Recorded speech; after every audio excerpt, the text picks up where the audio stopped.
I'm actually really excited about this one to have you on, P, because I've wanted to get you on the podcast from day one, but it was really interesting. I don't know if you saw, I put a thing out to our listeners, and I was like, "Who do you want to see on the podcast?" And your name was a hot topic. Yeah, I saw your post. I was like, well, that's a little bit interesting. I didn't realize how many people knew, but I Yeah, should have known. yeah, I kind of don't hide it exactly, so it's not like it's a secret. But yeah, that's pretty cool. I'm yeah. glad that one know. Yeah, you have a lot of fans. So thank you so much for taking the time to come on Doad. Portia Woodman, everybody. And I'll let you explain who you are for everyone that doesn't know you. I'm pretty sure everyone that's listening is like, yes, Portia Woodman. But in your own words, explain to everybody, like what you do, who you are, what you're about, and then we'll go from there. Oh yeah, I guess yep. Portia Woodman, born and raised up in Kaikohe. Moved to Auckland when I was young. Pretty much became an Auckland girl. Went through all the schools up there. Mana Grammar, Yo, Maunga. Thanks. And then with rugby, we've just moved down to Tauranga, and this is my home now, my second home, and I love it. I'm absolutely grateful because it's given me a life away from mum and dad. It taught me how to grow up. I moved in for the first time when I moved out of home was with Kelly Brazier, and so pretty much she taught me everything without intentionally teaching me. But yeah, so moving down to Tauranga, it's taught me to grow up and figure out how to do things on my own. My partner moved in with me, what was it, about 3 or 4 years ago? 4 years ago, and it's been good so far. We both play rugby. She plays with a 15-a-side team. I'm with a sevens team. It's cool because we kind of have the same program, but not, and it's kind of opposites, but we kind of work together about it. So it's pretty cool. Outside of rugby, because it's my job, I love to just hang out with my whānau. I live with my brother and his partner and their two boys, and I have a daughter as well, our 7-year-old daughter, and I just love being home with them, taking them out to the beach, just hanging out. I can be as rough as I like with the kids because they love being thrown around and chucked around and jumping on auntie's shoulders and backs and climbing all over me. So that's probably my hobby, I guess, outside of rugby. But yeah, that's pretty much me. Rugby and whānau is big to me. That's cool. And I want to say, because you said that you moved down to Tauranga, or sorry, wait, does it up or down? You moved down to Tauranga. Yeah, from north. Yeah. Yeah. You moved down. And so you did that for rugby, right? Because you're in the Blackfern Sevens and that's where they're based. A lot of people don't know that. They don't know that they're based in Tauranga in the Mount. Yeah. Oh, okay. Yes. Yeah. So we had to move down here in 2018 was when it became compulsory. But Mm-hmm. I moved down in 2014. Was it 2014? 15. Purely because I was 20, 21, needed to get out of home. The program was kind of moving towards Tauranga. The coach, the trainer, physio, everyone was here. And a lot of the girls from smaller regions like Ruby, Sarah, Kelly all moved to Tauranga to be around the coaches and trainers. And I thought, why not? Why not now? I didn't have anything at home in Auckland that I needed to stay for, apart from whānau, and they'll always be there.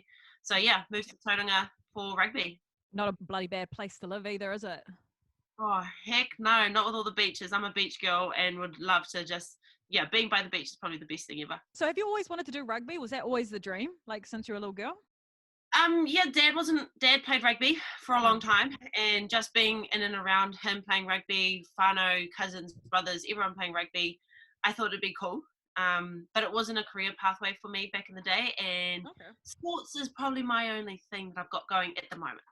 So I thought I had to find a sport that I was going to make a living out of. And at the time, it was netball. Mm. Growing up through high school, it was netball. Wanted to be a surfer so bad. Was knocking on that door in 2012, really close. But then rugby was introduced to the Olympics, and I thought, why not? I'll have a crack at it, see how far I go, see if I love it, and I have, and I've stuck at it. And rugby's kind of been the dream. I think ultimately, if I'd represented New Zealand in any sport, it would have been cool. But because rugby's in the blood, I looked up to Jonah Lomu, wanted to be the female version of Jonah Lomu. I thought, well, it's in the genes, it's in Yeah. New Zealand blood anyway, so why not give it a crack? Do you find that because you know how netball was the dream, right, when you were like younger? Is that because it's kind of like when girls are in school, they're like, oh yeah, you play rugby and the boys play the girls play netball and the boys play rugby. Do you think it's because of that? Completely, I Yeah. reckon. when I went to high school, my auntie was the head of Mags, head of the girls there, and she had just come from Auckland Girls Grammar. And she said to me in my interview, I hope you're not one of those girls that play rugby because we don't have rugby here. Purely because it's not a girl thing, I think. Oh, wow. Yeah. Yeah. Not anymore. Yeah. Not anymore. Slowly but surely. It's so funny. The thing I love about you is that you're like a badass player. Yeah, I'm gonna say you're a badass rugby player, but you're like the most genuine, nice, soft-speaking person in real life. I wonder if people I reckon people notice that. Like, do they come up to you and they're just like, "Hi, Portia Woodman," and really you're like, "Hi, darling. How's it going?" But that's like all of you girls, though. All you sevens girls. Because we just, I don't think we all realize the impact we have on other people's lives. And so we just see each other as, I'm just Porsche. And so when a little girl comes up to you crying, you're like, why are you crying over me? Yeah. I want to go back to the netball real quick because you made it to Mystics, didn't you? Yeah. You made it to that level. So you got there and you were at the Mystics and then you were like, nah, you know what? I actually want to go to the Olympics. Yeah, so I had been around the Mystics for a few years. I was training partner for 2 years before that, 2010, 2011. 2012, I got the full contract and it was a dream, without a doubt.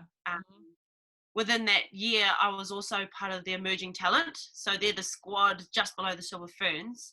They kind of usually get pulled in if you make, you start growing a bit. So I was in that team as well. And yeah, Mystics was a dream, being in the emerging talent, because then I got to train alongside Laura Langman, Maria, Timapata, like they were all there. So it was a dream. And then towards the end of the year, I wasn't getting played, but that's expected. I was my first time in the Mystics. I wasn't really going to play much game, but I think what I also missed in the Mystics was I couldn't play the way I wanted to play. They needed me to be this one player, but I wasn't that. And I didn't see how I could be something I'm not. So I started to kind of really feel upset about it, really kind of hated netball, resented the whole thing because I wasn't able to play the way I wanted to play. And then towards the end of it, the Olympics came around and then I took that opportunity and I've never kind of looked back. But I wouldn't be the player I am today or the person I am if it wasn't for netball as well. Yeah. So I don't ever think, oh, good riddance, I'm done with that, because I wouldn't be who I am without it. Within the Mystics, I was a not starting player, learning how to be the bench, right? And so coming into sevens, I've now become one of the starting players, and I still have that understanding of what it's like to be on the bench. So I'm extremely grateful for what I went through with that. But now it's just led me on a different path as well. Well, everything happens for a reason, and you go through that. I feel like everything, no matter if it's a different sport or what, it's teaching you different things for the future. While we're on the Olympics, I'm not going to be able to ask many guests this, but what was it like going to the Olympics? It was unreal. Even before we even got there, to say that we were going to the Olympics was insane. We're in Florida for the week before and getting absolutely thrashed. It was hot. We were training in this really a wicked facility in Florida, and just being a part of that was crazy cool. And then once we got to the village, we got welcomed with the Olympic athletes there. We got given our Olympic taonga. And we were given like free reign over the next couple of days to just explore the village.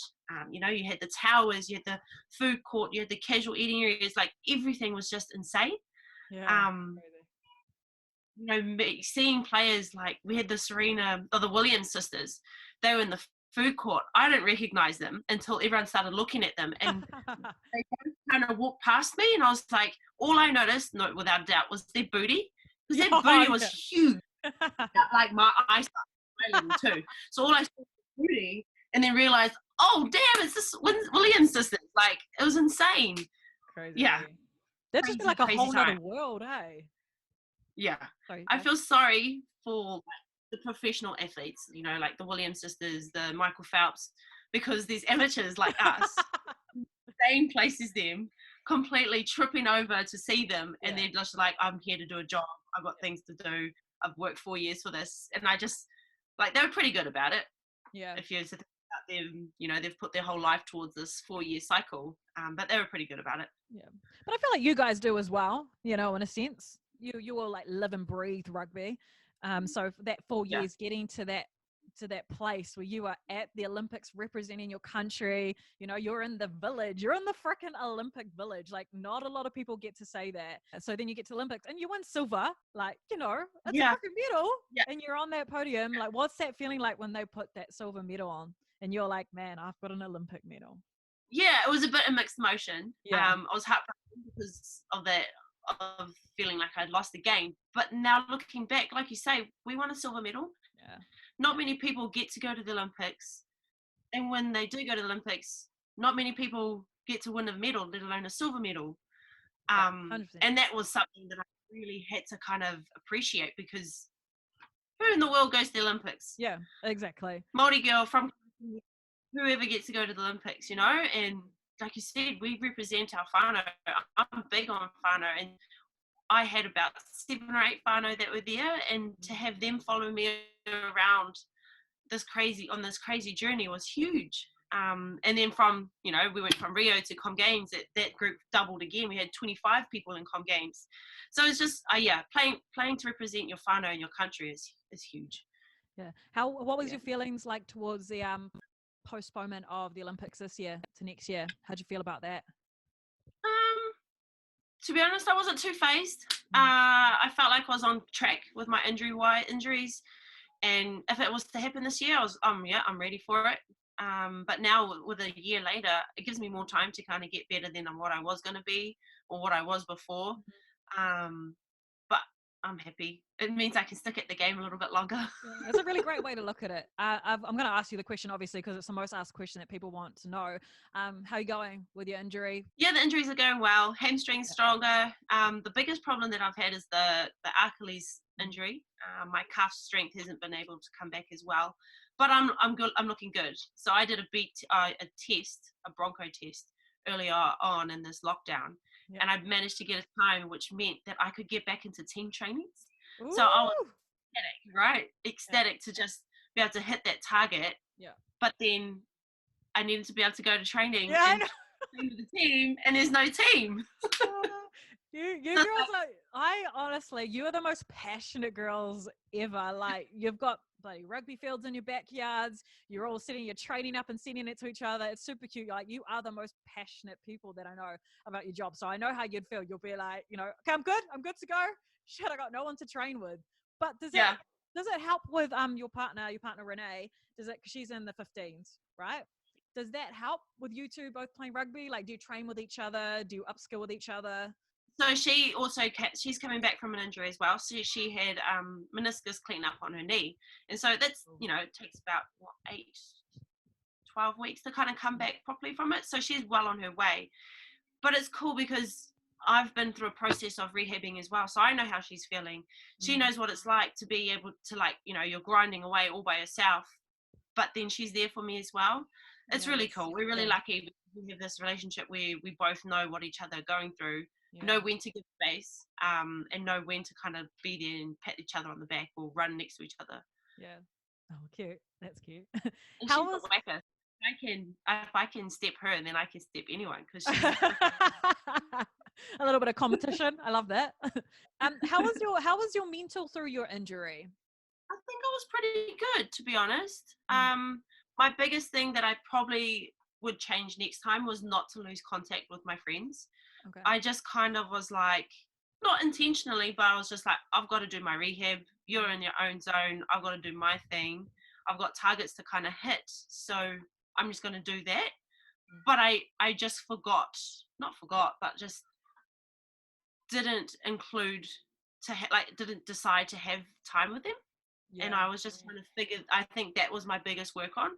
The injury wasn't a problem. It wasn't like I was dwelling on it, or all the things that I had, or the things that I was missing out on. Like, without a doubt, when the girls played for the first time after I was injured, I cried. That was Dubai. But that's been an athlete and competitive, right? And you're just like, I want to be on the field. I want to help. I want to run. I want to play. I want to. Yeah. So I'm not the only one that cries when they miss out on that first one. So that was purely because, damn, I'm missing out on the tournament again. But injury-wise, I think it was pretty good. Every 2 to 3 weeks, I'd catch up with a physio, see how I'm tracking, and then I could progress on. And it was pretty cool because it was like, oh yeah, you can take your moon boot off now. Yeah, you can start walking without your moon boot on now. Now you can start calf raising. So it was just like really cool to tick off these little targets. Yeah. And that was the early stages. So that was really easy to kind of see the silver lining, obviously. But towards the end, it's kind of got to the point where I'm not quite completely come back yet. And I'm not injured so that I can't do anything. It's like this little limbo area. Yeah. This part is probably the most annoying part. Yeah, like I said, I'm not 100%. And I Mm. just want to be. I just want to be that 100% because then I can get back and play. And I think that's towards this part I've kind of struggled a little bit more because I've separated away from the team so much that I'm like, well, do I even want to be back in the team? Do I want to play again? Do I love it? If I watch rugby, am I missing it? Like, I had to really kind of think about it and talk with our mental skills coach, and he's like, it's normal.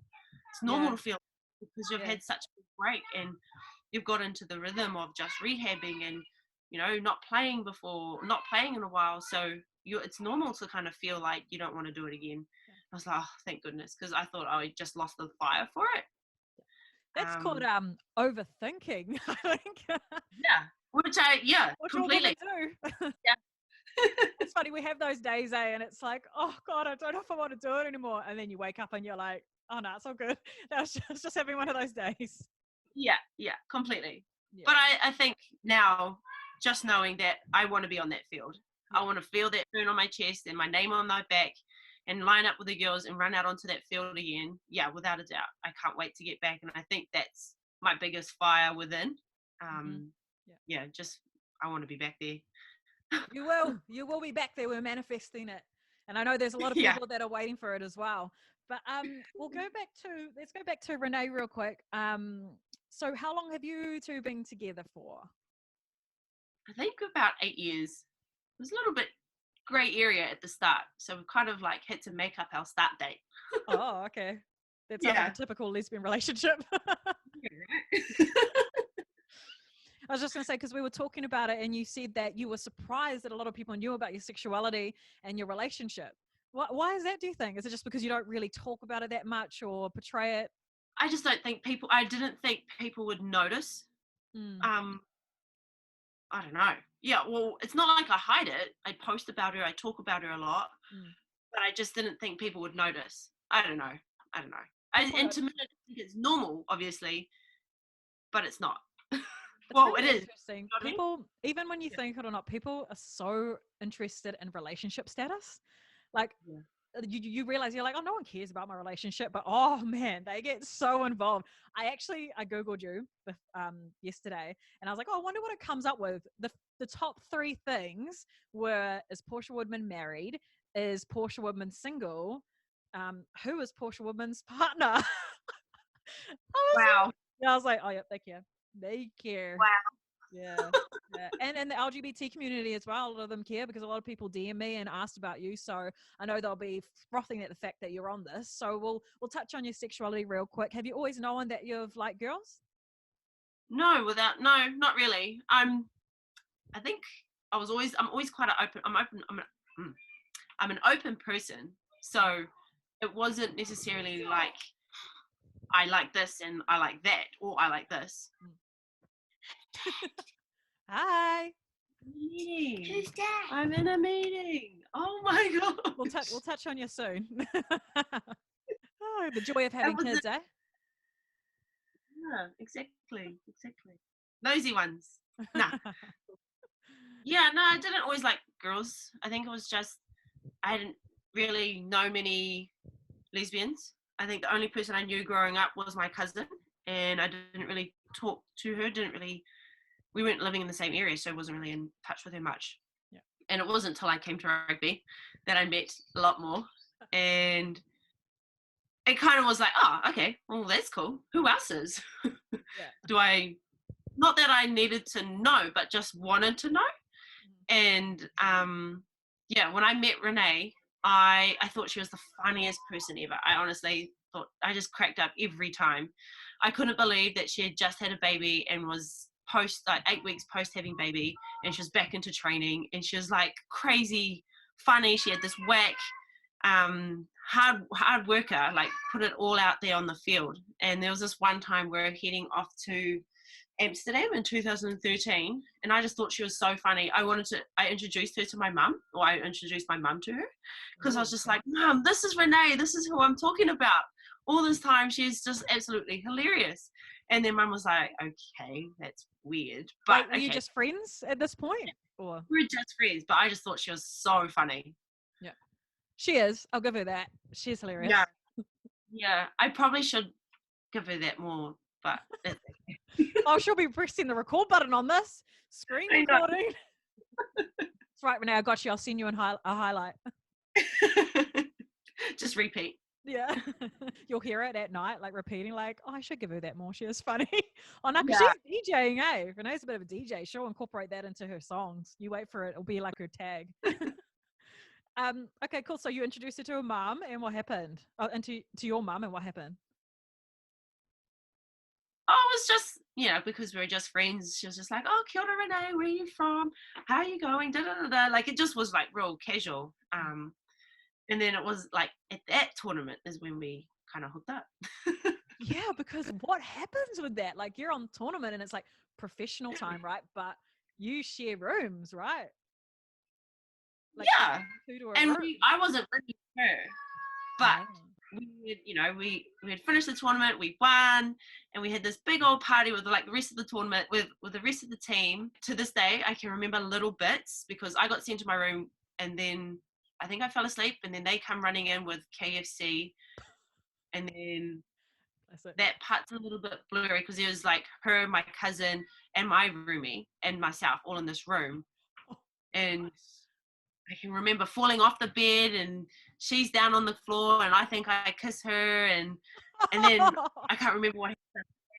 And then wake up in the morning, and we're holding hands in the bed. Like, I don't think anything happened, but I think we're just holding hands in bed, and I was just like, what? Oh, okay. And what is the rest history?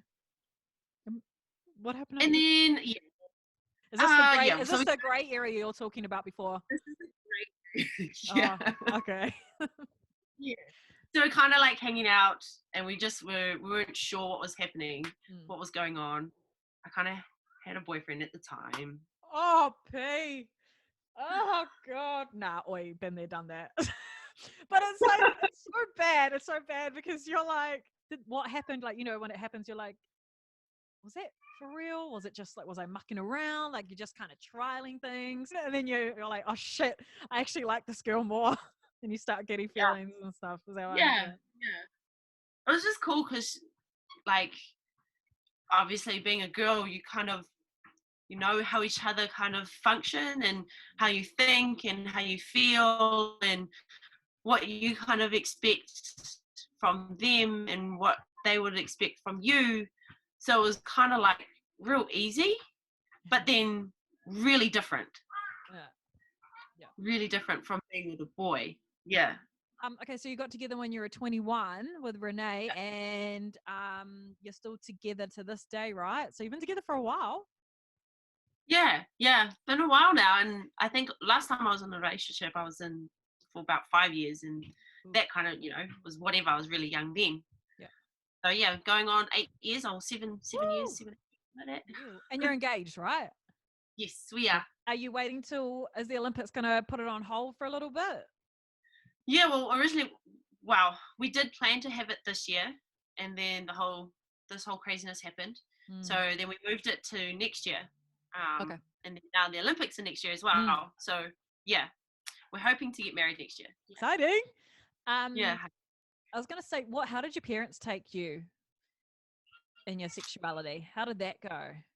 Yeah, so growing up, I always kind of mucked around and said, oh, stuff boys, I'm going to go big, got to jump the fence. And Mum was like, no, you're not. You bloody better not. And I was just like, whoa. Yeah. I thought she was playing. Like, I was like, what is your deal? You don't really, you're not Christian, or you don't have a belief that kind of contradicts it. I didn't think she was that old school, that she would care. Yeah. But when she found out, she kind of threatened to kick me out of the house. Oh, didn't talk to me for a week. The only reason we started talking again was because I was doing a speech at her school, and she kind of had to tell me when and where and what to talk about and all this sort of stuff. So faked it on that day, and then we kind of just slowly talked again, but never about me and Renee. Never. Wow. So that was brutal. That was hard. My dad knew. My dad knew before my mum, because I knew he'd be cool. He doesn't. Not cool. He's more understanding, I think. Okay.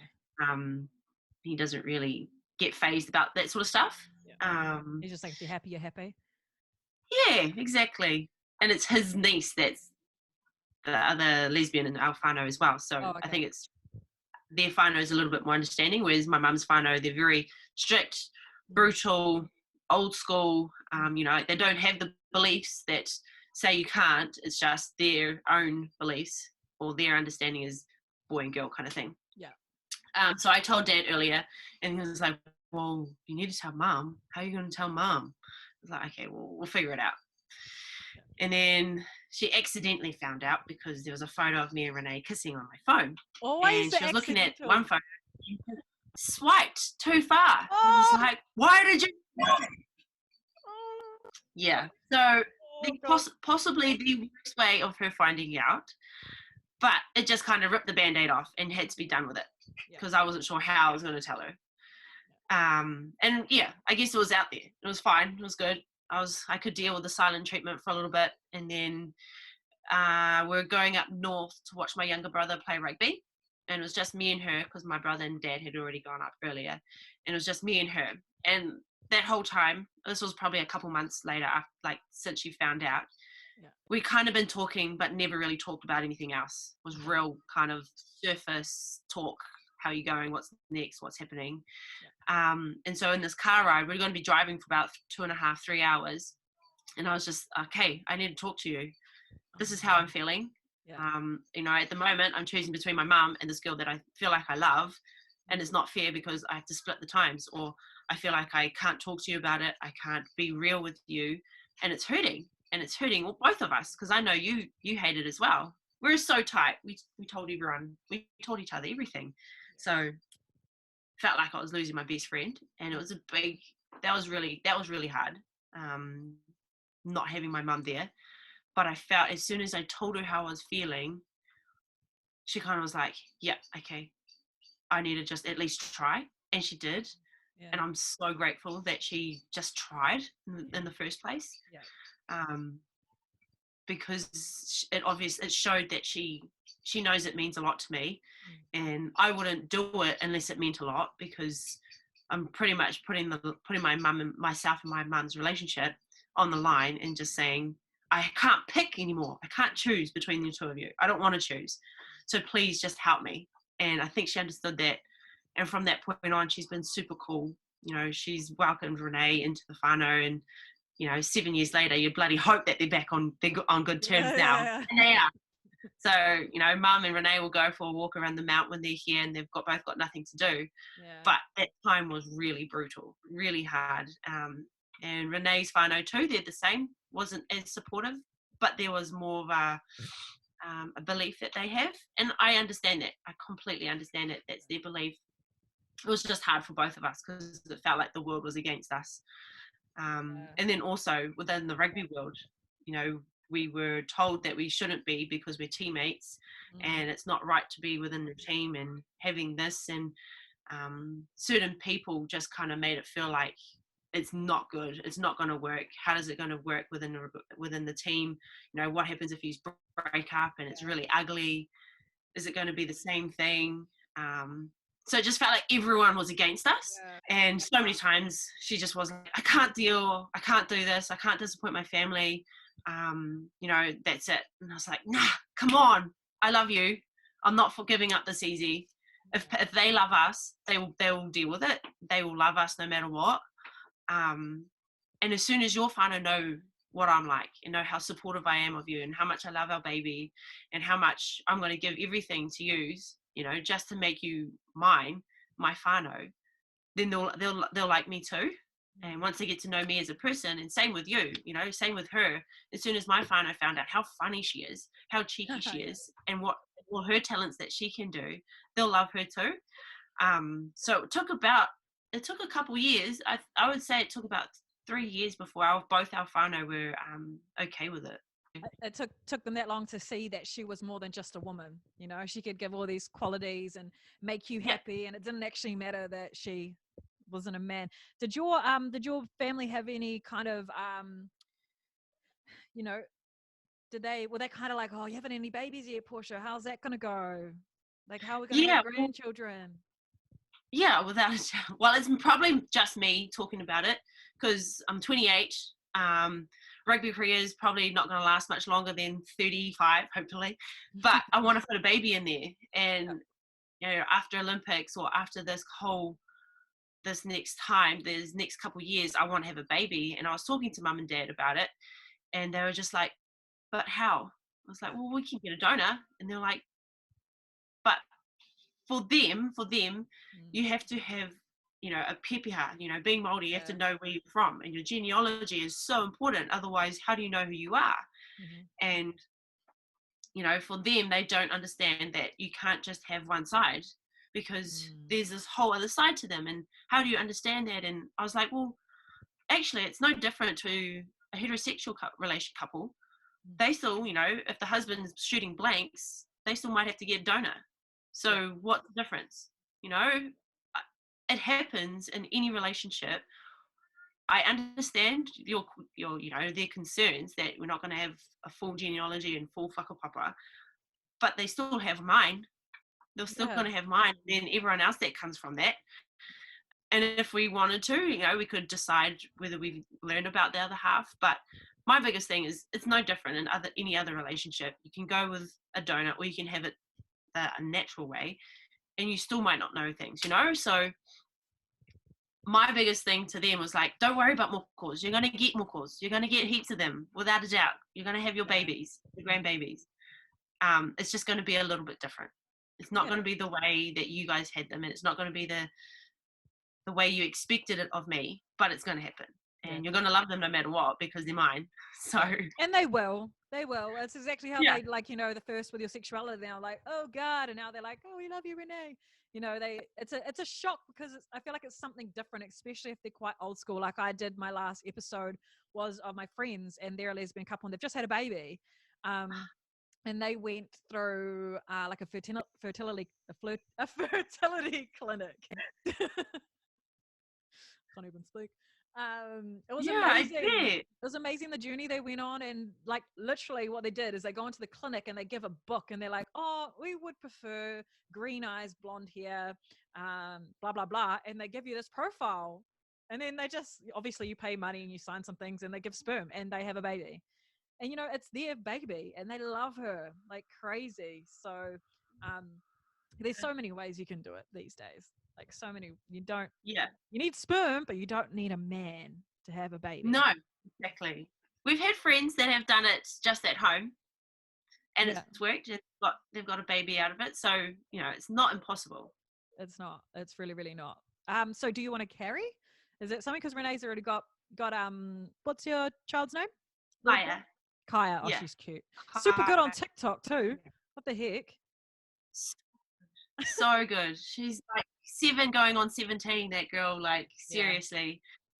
Just trying to hold her back just to you're our baby still. Be a baby. Because you got plenty of time to grow up and be a teenager. I love it. I love it how you call her your baby as well. Because how old was she when you and Renee met? Really young, right? Yeah, well, when I first met her, she was 8 weeks. And I was probably regularly in her life from when she was about 1.5, 2. How does that feel being like a mum, like to not necessarily your biological child, but to somebody else's child? Because I've been there and I've done that, and man, do you ever get worried, like if you and Renee were, oh God, I'm touching wood, like if you guys were to split up, how that would go? Yeah, completely, because it's not just Renee. It's baby as well. And you are her other parent. Like I'm her mum. I'm her other mum. and you've built this massive relationship. Yeah, she's my baby. Yeah. How's she with that? Like with her having two mums, it probably doesn't even phase her because she's always had them, right? Yeah, I don't think she realizes that it's only towards the later years now, Mm. 7 years, that she started to realize that she's got two mums, because before it was just mum and Portia, Okay. and I don't know where dad is at the moment. So it's just like now it's, oh yeah, I got two mums. And we love showing her kids who have two mums as well, Yeah. because she's just like, oh, they're like me. Yeah. Yeah. They've got Yeah. two mums like me. Because I think it's just the normal that it's mum and Portia, but doesn't realize that it's two mums until quite recently. Well, yeah, because she'd probably go to school and they'd be like, "Oh, my mum and dad," and like her Mhm. friends and stuff. But you even got Kelly now. You know, she's got her little baby. Yeah, exactly. That's what I love showing her. And I was like, look, Baba, Oakley's got two mamas like you. And she's Yeah. like you can just see her face. She's just, because Yeah. it's not what she sees all the time. Yeah. And it's interesting because when she first went to school, her friends started calling me her stepmom. Oh, And I'm okay. like, well, I'm not really your stepmom, because it's not like, there's one of each, mum and Yeah. dad and Mm. stepmom and stepdad or whatever. I'm your mum. I'm your second mum. And Yeah. that's where you got to think about the roles and stuff, like what you call each other. Like, does she call you both mum? Because Nah, I'm Portia. oh, you're Portia, so she don't call you mum. Because you've got Nah. different, like, some people go, oh, that's like I've had some friends that, there's two of them, one's mama, one's mum, like, just to Yeah. not get too confused. And then you got to Yeah. think about all those roles, and it's like, oh, God. Yeah, yeah. And I try, sometimes I catch myself kind of thinking, oh, if she had a dad, what would he be like for her? Mm, But I'm like, I'm not that. I'm not a dad. So I'm yeah, just going to be the parent, a second yeah, parent to her. yeah, And between Renee and I, we kind of, if someone's growled her, the other one will go in and help her, and then yeah, we'll swap, so that she's not always being growled on, or she's not being, you know, um, but it's hard. It's a work in progress. I've signed up to a couple of parenting seminars, webinars, kind of things, just to kind of see different ways of doing it, because you can only go by what you've had, right? I've never yeah. experienced any of the parents except for my own parents, Mm, so I just kind of go by what they do. And it's some situations I'm just like, we would have got a hiding, but I don't want to do that, so what's yeah. another way of doing it? Mm, So it's pretty hard. Being a parent, being a step parent, or the other parent, is quite hard. At first I had to kind of find where my barriers are, like where do I kind of fit into this little whānau, yeah. because I'm not her mum, Mm, I'm new to her, but some things I don't agree with. So how do I then help this situation? It was really quite hard. Yeah, but just yeah. kind of figured it out. Definitely talking to Renee has helped heaps. Like, do you feel comfortable with me growling her? What things do you believe in? What things do I believe in? I think, how do we kind of work this together? Because it's quite hard. Yeah. No, I mean, I believe you. Because my last relationship, my partner had three kids, and like Oh, like yeah. you, I was like, if they were playing up, she'd be like, just growl them, and I'm like, but I felt uncomfortable because I was just like, well, they're not my kids, so I don't want to be like telling them off or trying to teach Yeah. them right from wrong. I just didn't, yeah, like you, I didn't know where I fit in. So, Mm. I mean, I think that's super cool about you taking the parent classes and stuff. I didn't even know about that.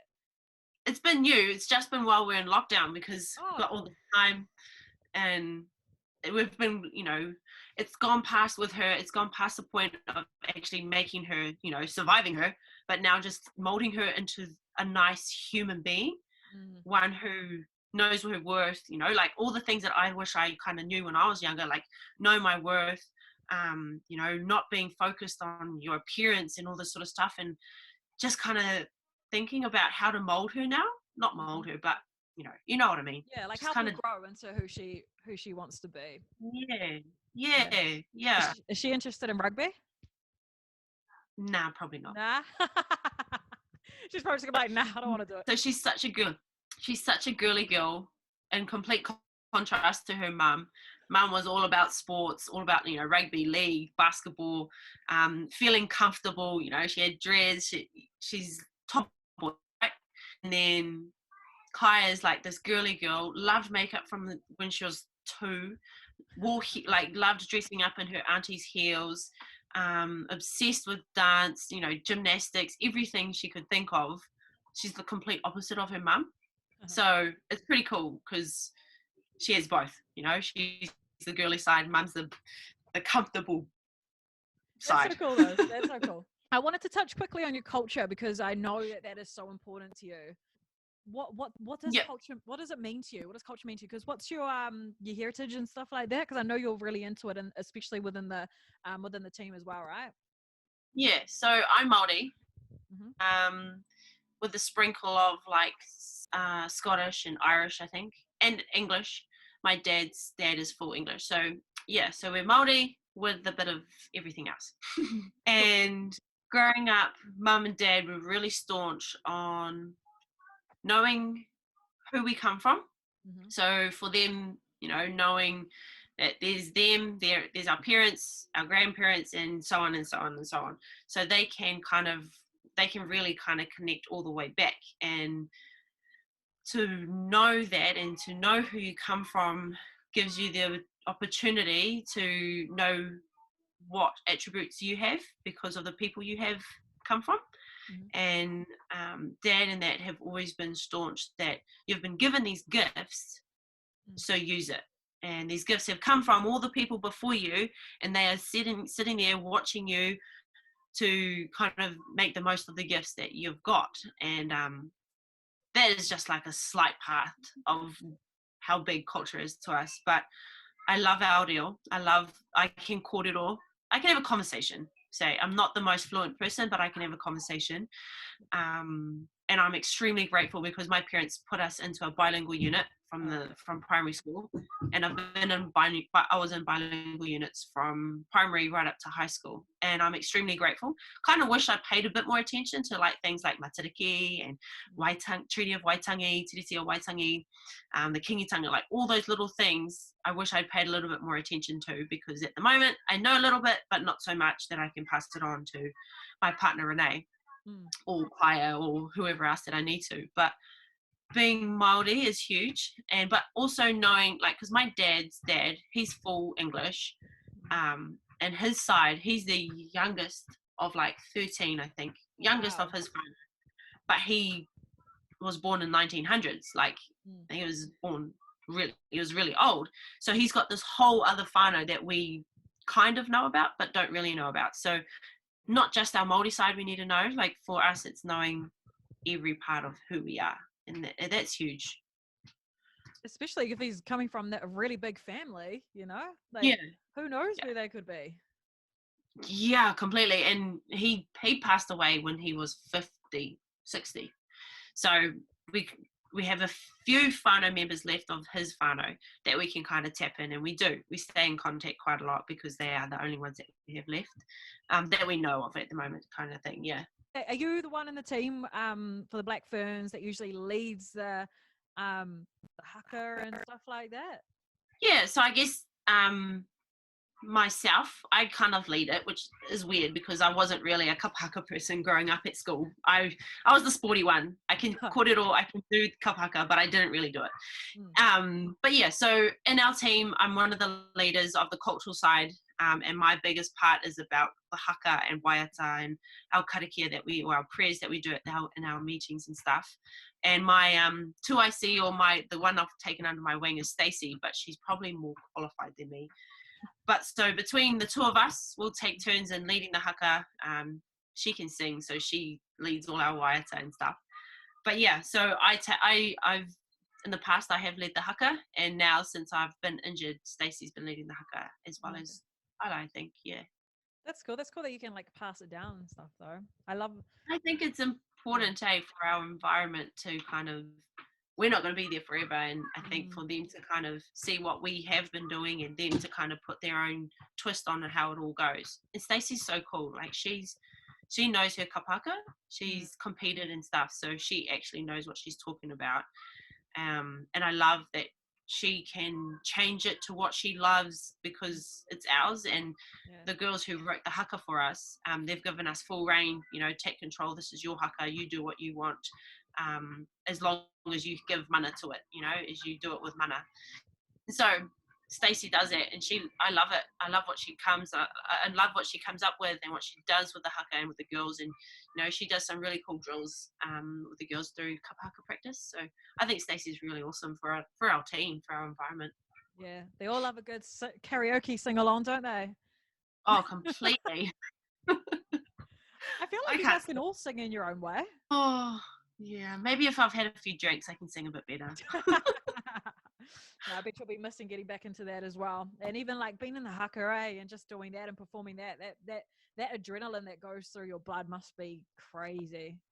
Oh, without a doubt. Because it's like you're with your girls. You've just won this tournament. We have this opportunity to kind of just show the world a piece of our culture and to do it with pride, and the girls have come so far from when we first started back in the day. They're actually really, really good. They can pukana, they look scary, they look staunch, and they can do it really well. So, I can't wait for that day to just get up there and do a haka with them. Not long, fingers crossed. Okay, what else did I want to touch on really quickly before I let you go, before our internet's about to bloody shut us all down?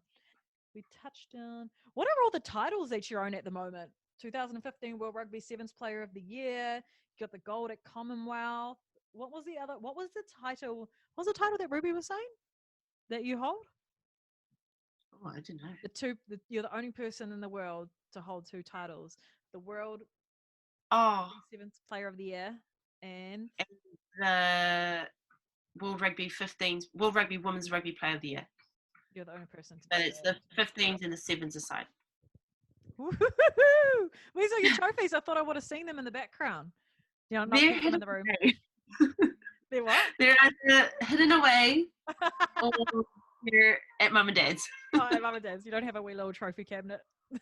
Well, yeah, no. Not until you get your medal next year at the Olympics, eh? Yeah, pretty much. That one is going to be hanging up on the front door. Oh, yeah. No, don't do that. It might get stolen. Yeah, maybe just that part behind the front door. Yeah. I wanted to touch on that butter thing real quickly. What you commented on my my Instagram. When I put the super wines, right? Yeah, we're getting into food chat. The super wines with the butter on it, and I heard a little birdie told me that you are a butter devourer. Like you have butter on every single thing that you eat. Is this true? Oh yeah, without a doubt. Yeah. Super wines with butter. I couldn't believe you said that Ruby had never tried that before. I was like, sorry, I don't think we can be friends. Yeah, legit. Yeah, what did you eat in your childhood? Damn. Because I was making the super wine. I was putting the butter on. She was like, "What are you doing?" I was like, "Oh, you don't even know." And then she tried it, and she was like, "Oh my god, this is delicious." And I was like, "Thank you. You're welcome. You are welcome." Yes. What else do you have butter on? So porridge. I have to have porridge, butter, brown sugar, cream. If I don't have cream, I'll have and then for another thing, it's wheat bix. If I don't have cream, I'll have wheat bix, sugar, and butter with hot milk. Butter goes on everything though, right? Butter goes with roasted potatoes, and it has to be like a good amount. I don't know about the wheat bix. I've never had the butter on the wheat bix, but I mean, I wouldn't say no. I wouldn't say no to it. What do you eat in a typical day?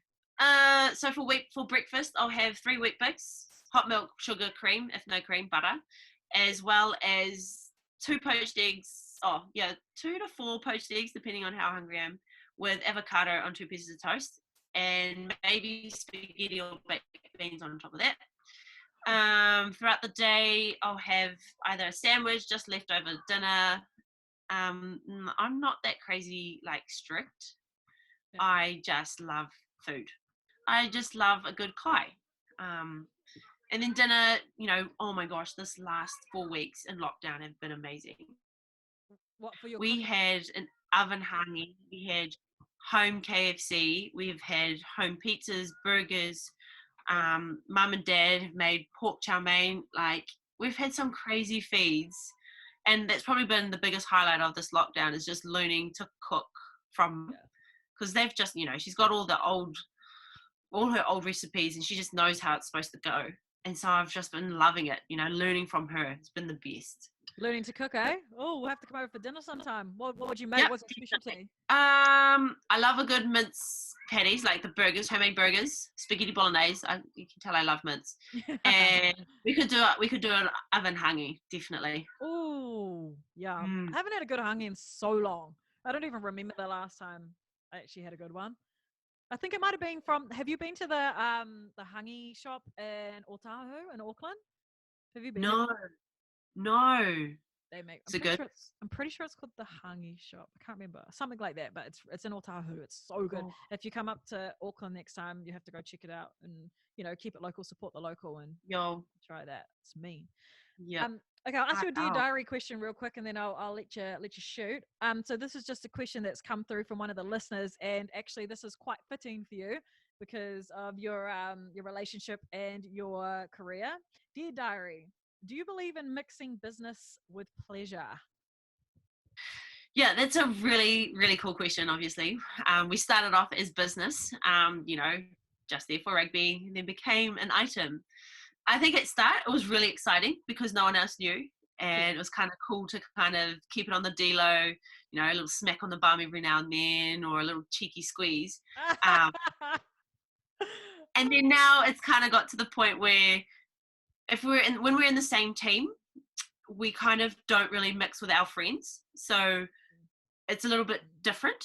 Um, so we're lucky. Our jobs are the same, but we play for different teams. Yeah. So I think ideally, if you had the choice, probably don't mix pleasure and business because it kind of gets a little bit different. You kind of don't usually hang out with your friends or your usual people that you would hang out if they weren't there.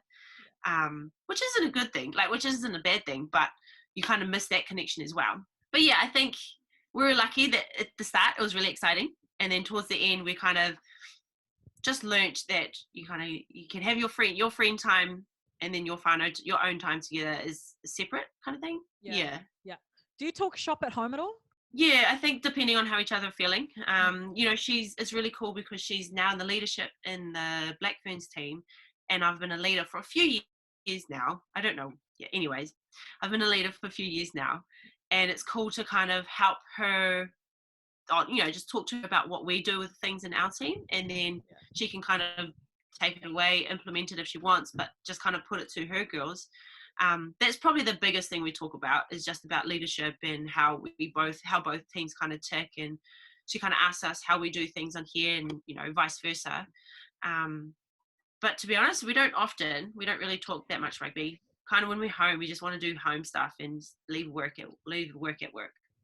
What about when you guys train and stuff? Do you get competitive? Like if she whacks you or you whack her, you're just oh, okay.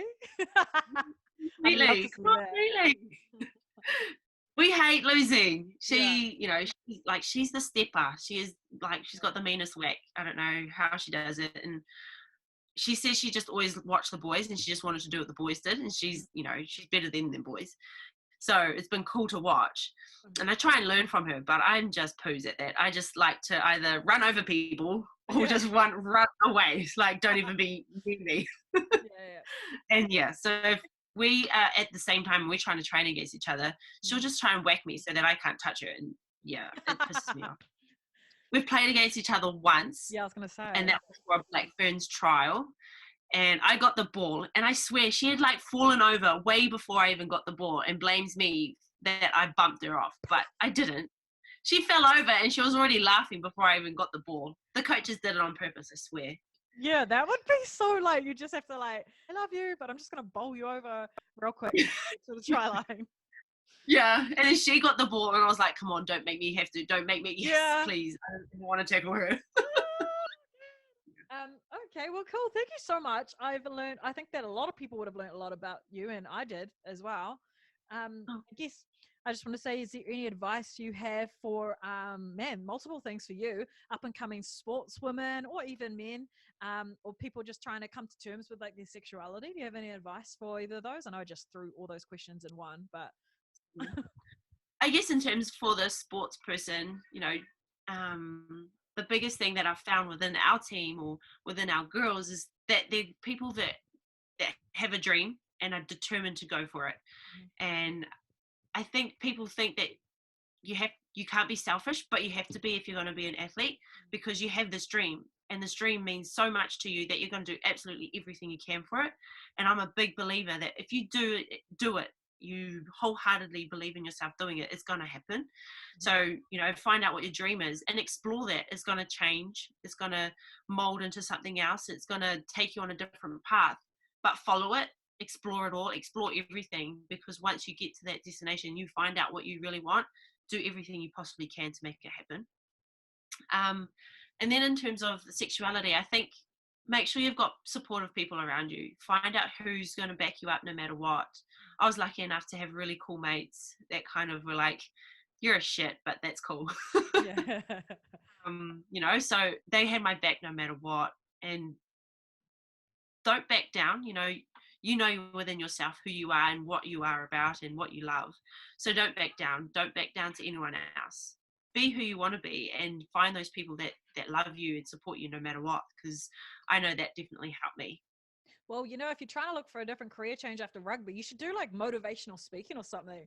Because like you got me there, and I was like, my heart was like, yes. Well, if I can talk and I'm in the comfort of my own room, yep, I'm happy. Yeah. Boy, that's like the beauty of Zoom, during lockdown. It just makes you feel like so much more comfortable than if you were like sitting across with someone really intense. Yeah. Just like, I'm in my room just chatting. But Yeah. thank you so much. Thank you so much for your time. I really appreciate it. And I know that you're an inspiration to so many people that are listening. So keep doing you. Good luck with everything. And we'll see you when rugby comes back, yeah? Yeah. Hard out. Thanks for having me. I loved it. It's really cool. Can't wait to see the end result. No worries. Thanks, P. Love and light.